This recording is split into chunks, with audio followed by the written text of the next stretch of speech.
nyakubahwa Minisitiri w'Intebe mukamunahagarariye nyakubahwa Perezida wa Repubulika muri ibi birori, nyakubahwa Musenyeri intumwa ya Papa mu Rwanda, ngira ngo anahaguruka basuhuze. Your Excellency the Nuncio, to greet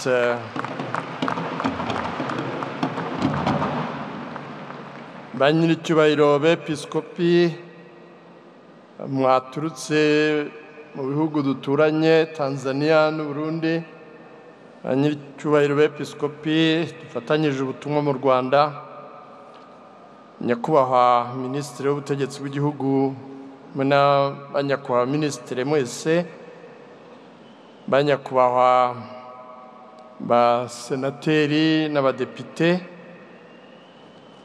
ba saserdoti biyeguriye Imana, bashyitsi bahire, bakristo bavandimwe, mu izina ry'Abepiskopi Gatolika mu Rwanda ndabaramukije mwese. Kristo Yezu akuzwe.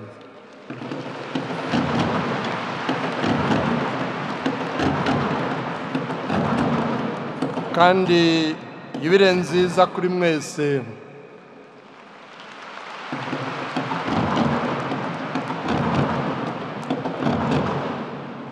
Imyaka 2025 irashize Jambo waremye ijuru n'isi yigize umuntu, nuko Evanjiri ya Yohana itubwira, nuko Jambo yigira umuntu maze abana natwe.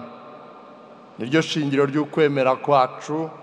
Umukristo ni umuntu wemera ko Imana yigize umuntu muri Yezu Kristo, yaje kudukiza, akaba ari byo duhimbaza muri iyi myaka 2025 ishize yavutse ku isi.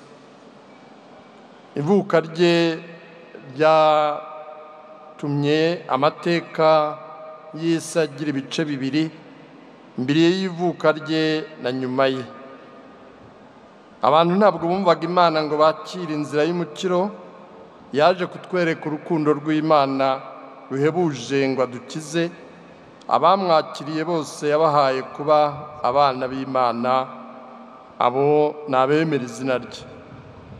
Turahimbaza iyi yubile nanone y'imyaka 125, inkuru nziza y'umukiro itugezeho mu Rwanda. Iyi yubile ubu ni ku nshuro ya 5 Kiliziya mu Rwanda tuyizihiza, kuko buri myaka 25 twizihiza yubile. Guhera mu 1925, 1950, 1975 n'iheruka y'ibihumbi 2000, benshi muri mwe twari kumwe. Ubu rero ku nshuro ya 5 tukaba twizihiza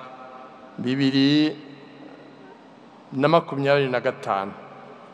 Yubile ni igihe cyo gushimira Imana, ikaba igihe cyo kwisuzuma no kwivugurura, igihe cyo gufata ingamba n'icyerekezo gikwiye nk'uko mu bambanjirije bagiye babigarukaho. Kiliziya mu Rwanda imaze kugira amateka arimo ibyiza byinshi, ariko ikagira n'aho yagiye ihura n'ibihe bikomeye. Abamisiyoneri ba mbere bari bayobowe na Musenyeri Hilti, tukaba twishimiye nuko turi kumwe n'umukuru w'abamisiyoneri ba Afurika dukunze kwita abapadiri bera, ariko ubu dusigaye dufite n'abapadiri bera birabura. Umukuru wabo ndagira ngo ahaguruke abasuhuze. Superior General of the Missionaries of Africa, you greet this assembly.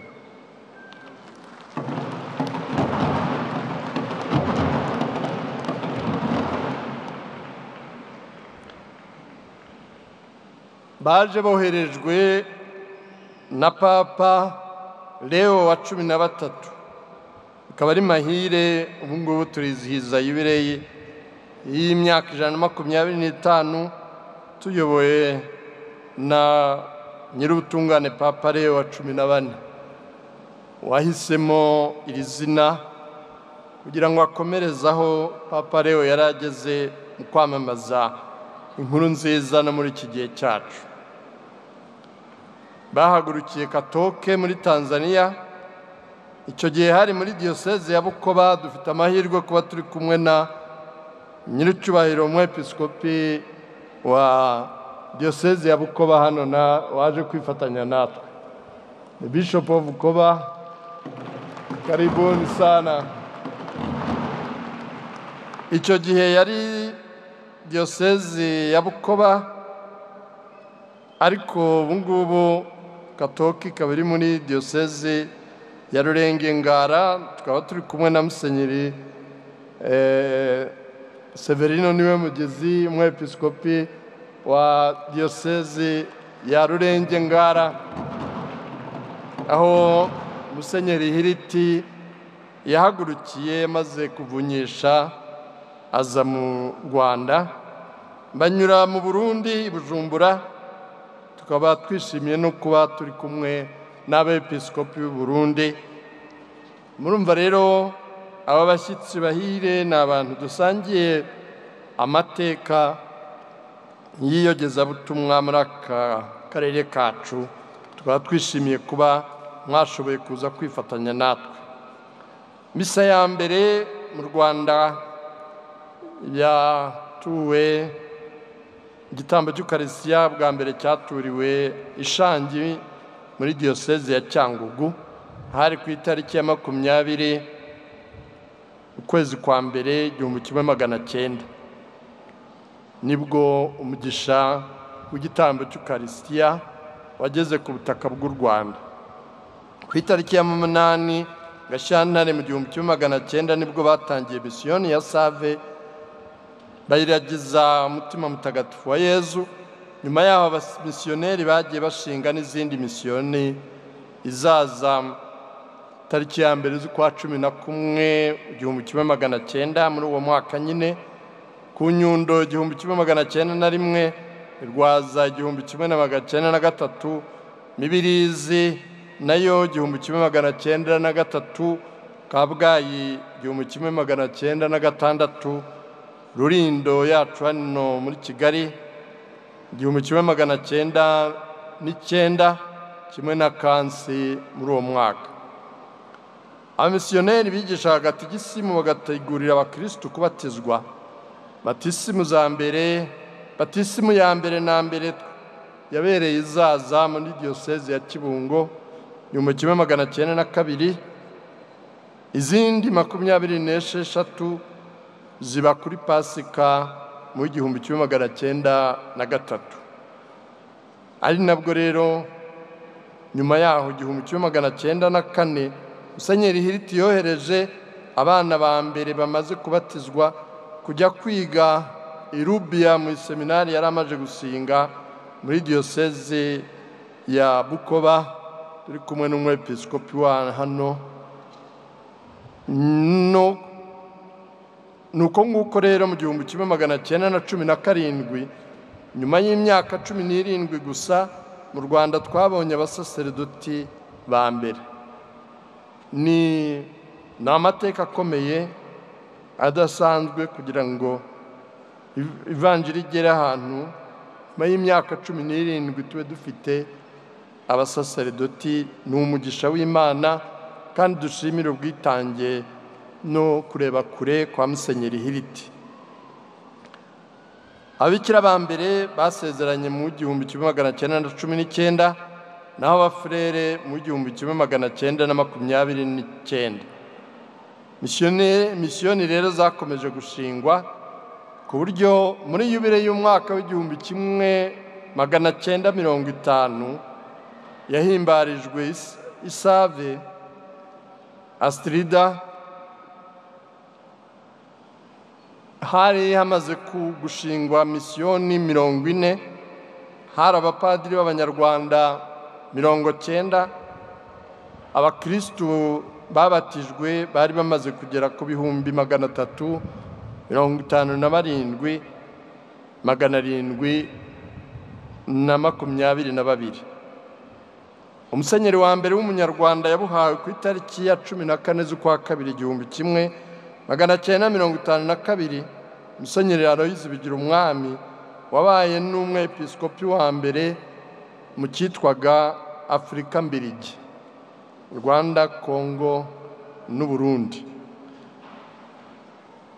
Ku itariki ya 28 Ugushyingo 1981 mu Rwanda nanone twagize umugisha mu mateka yacu, umugisha ukomeye. Bikira Mariya yabonekeye bwa mbere i Kibeho. Amabonekerwa yarakomeje kugera ku itariki ya 28 Ugushyingo 1989, yemezwa na Kiliziya muri Kamena 2001. Kugeza ubu ngubu niyo mabonekerwa yonyine yemewe na Kiliziya ku mugabane wa Afurika.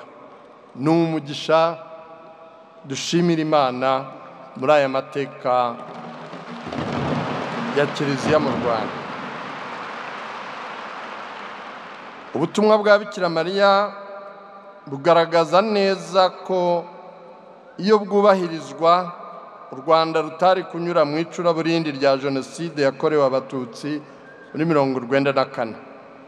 Ubwo butumwa n'ubu burakomeza, cyane cyane hagira ati ukwemera n'ubuhakanyi bizaza mu mayeri. Mugomba gushishoza, ukwemera n'ubuhakanyi bizaza mu mayeri. Turabibona muri iki gihe. Nimusabire isi kuko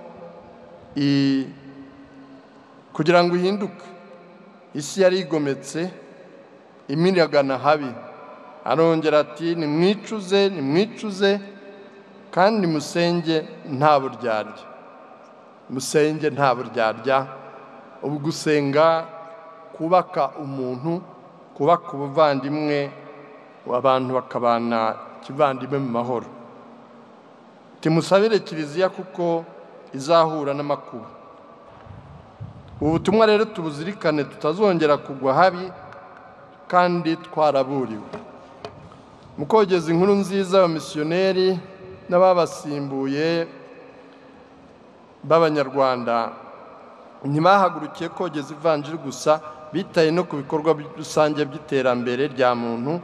Bagiye bafatanya n'abakristo kubaka za Kiliziya nk'uko abambanjirije bagiye babivuga, amashuri, amavuriro n'ibindi bigo. Bagiye batega amatwi uko Ikinyarwanda kivugwa, bagishyira mu nyuguti, bagishyira mu ndimi zishobora kwandikwa. Ari ibintu nk'uko mu Cyongereza bavuga we take for granted. Ubu ngubu tubona ururimi rw'Ikinyarwanda rwandikwa, rusoma, ibitabo byandikwa mu Kinyarwanda. Ariko tujye tuzirikana abamisiyoneri bafashe umwanya bagatega amatwi uko Ikinyarwanda kivuga, bakagenda batandukanya inyuguti ku yindi n'ibihekane kugeza ururimi rwacu rushobora kwandikwa. Hanyuma bigisha abantu gusoma no kwandika. Ahari misiyoni hatangiraga n'ishuri, n'ubu kandi birakomeza. Bitaye no ku buzima, kugira ngo bite ku buzima bwa roho n'ubw'umubiri, ku buryo rero kugeza ubu ngubu dushimira Imana iri terambere. Abogezabutumwa bafashije mu by'ubushakashatsi, mu buhanga n'umuco. Kiliziya yatangiza icapiro rya mbere mu Rwanda i Kabgayi mu 1932, itangiza ikinyamakuru cya mbere cya kinyamateka mu 1933, n'akanyamakuru k'abana Hobe mu 1954, bitoza bato gusoma. Byose biracyariho kandi bifasha benshi. Bahaye agaciro ururimi rw'Ikinyarwanda, barwandikamo inyandiko za Kiliziya zishyirwa mu Kinyarwanda. Bandika byinshi bitari bizwi byari mu mateka y'abakurambere bacu. Mu bihe bya vuba Kiliziya yatangije n'ibigo by'iterambere, ibigo by'imari biciriritse bifasha abakene nka RIM. Baranzwe kandi no gushyira imbere ibikorwa by'urukundo. Caritas yatangiye mu 1960 yitwa Secours Catholique, yatabaye abari mu kaga muri ibyo bihe bikomeye igihugu cyacu cyarimo ukwicwa no guhunga. Ibitaro byita ku bafite ubumuga nka Gatagara, Indera, bamugaye mu mutwe byatangijwe n'abogezabutumwa, ababikira b'abizera Mariya, ababikira b'abakarikuta baziho kwita ku bakene n'abari mu zabukuru. Umugaragu w'Imana Rugamba Sipiriyani n'abafurere b'amashuri bashinga n'ingo zita ku bana baba mu muhanda n'abamugaye, bakabereka urukundo baba baraburiye iwabo.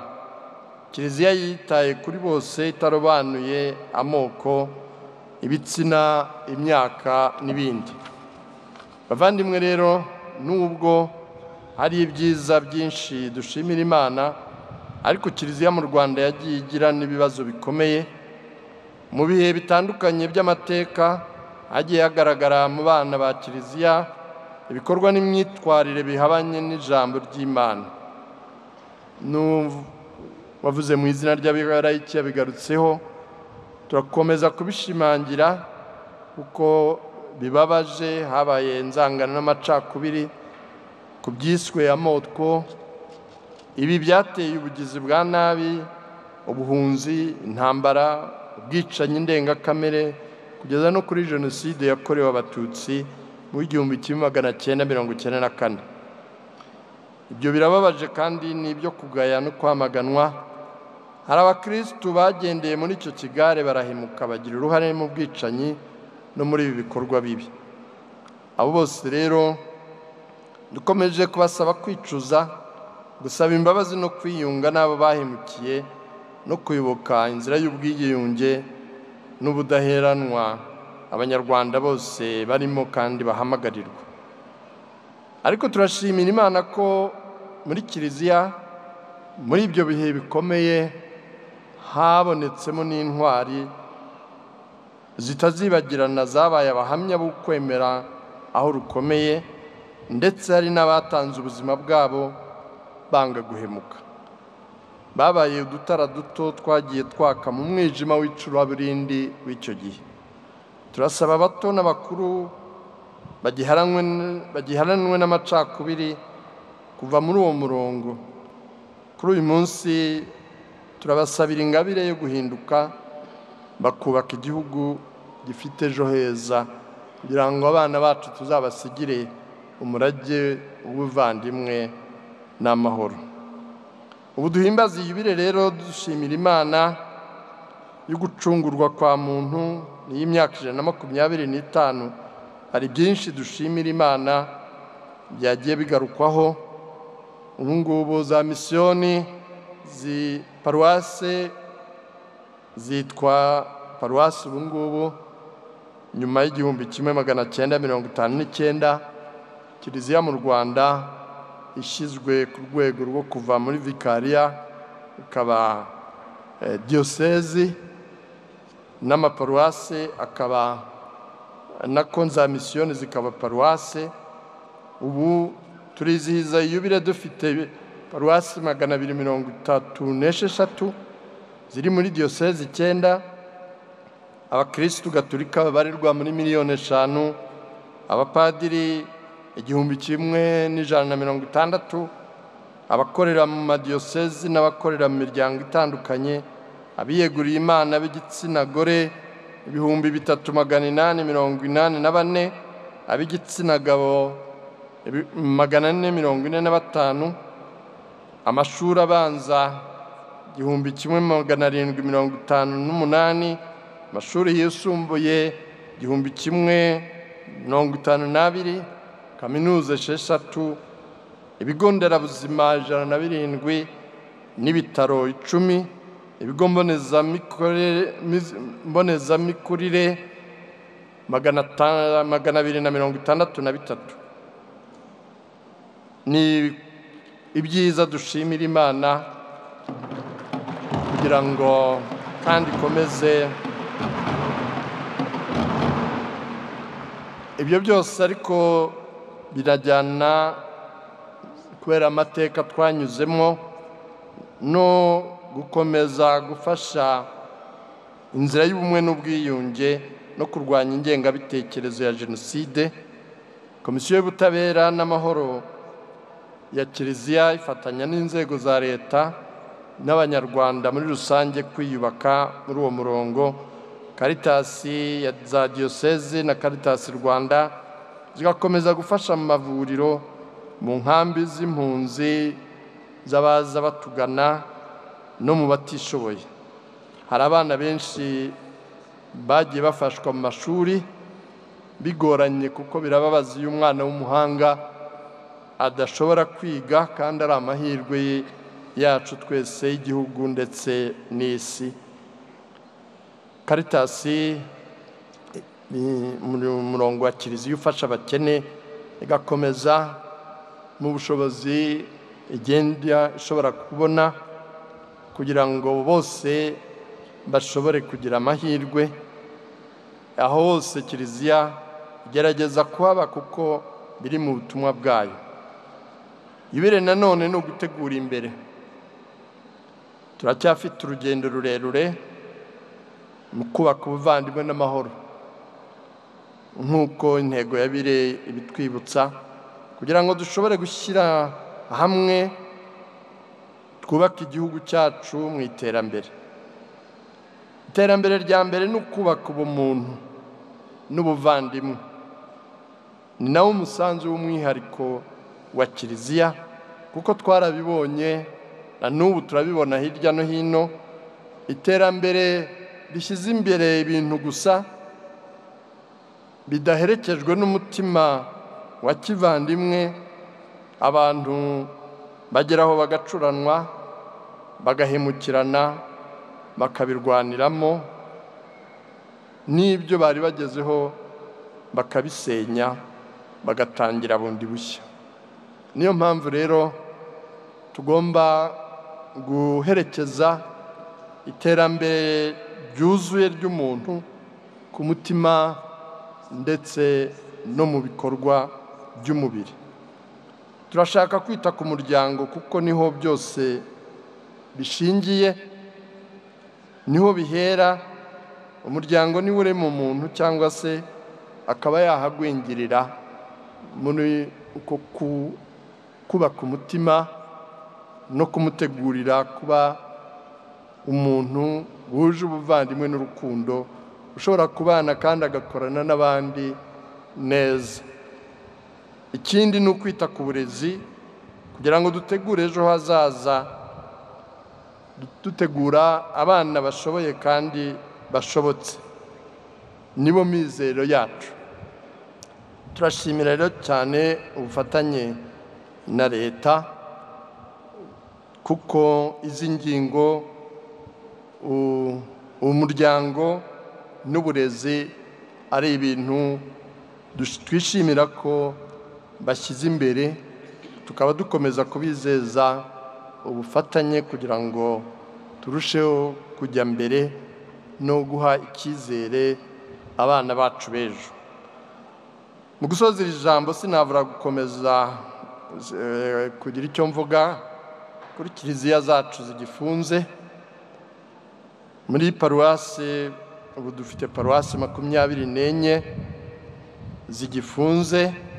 Turacyakomeza gukora ibishoboka byose no kuganira n'ubuyobozi ngo dushobore kubona igisubizo. Turihanganisha abakristu kuko hari benshi bibabaje, bigora kugira ngo bashobore guhura no gusenga. N'ukwihangana ariko dufite ukwizera.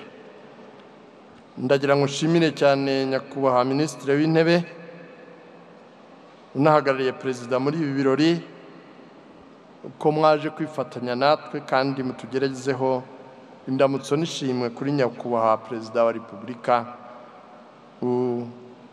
tumwifuriza ibihe byiza kandi n'Imana kumuherekeza mu butumwa bwe.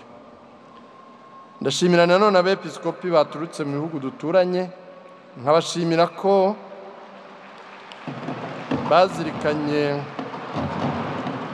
ubutumire bwacu bakaza, abepiskopi baturutse mu bihugu duturanye Rwanda n'u Burundi, uhagarariye umwepiskopi wa diocese ya Goma, Vicaire General wa diocese ya Goma, twifatanyije nawe hano.